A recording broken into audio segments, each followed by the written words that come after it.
Hello and welcome to Painting Scripture. Today I wanted to share with you my modern watercolor composition that I did, and I share kind of my thoughts behind it, and then share my time-lapse video. So first of all, I started with a really old flower arranging book that I found at a charity shop, and I just used the reference photo that I found as a guide for some shapes.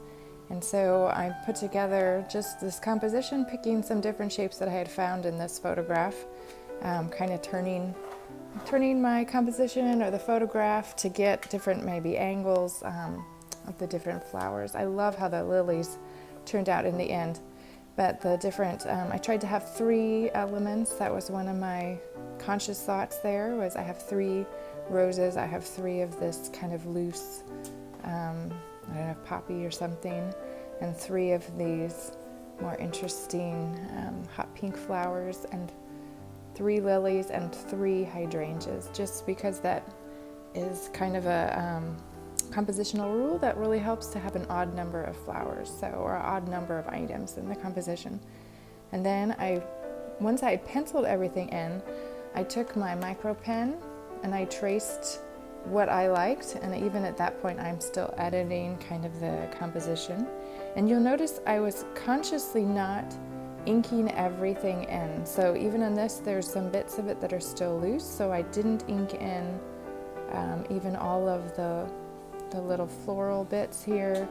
I didn't do all of the hydrangeas, and I kind of drew in a few extra just leaves, so that still had a bit of the loose watercolor feel to it.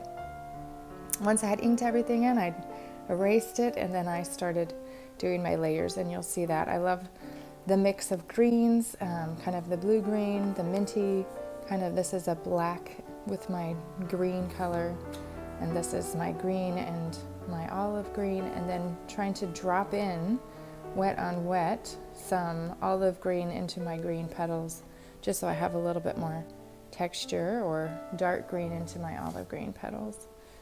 So once this all dried, I kind of decided that I needed more of a background. So I just added in a wash here, and I added some water to it to get these nice blooms with the interesting texture, just to kind of fill out the composition more.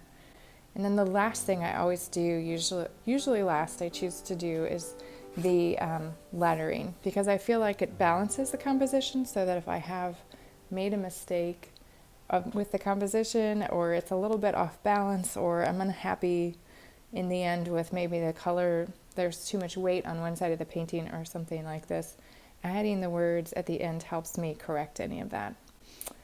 So that was my modern watercolor painting. I hope you enjoy following along, and it's a blessing.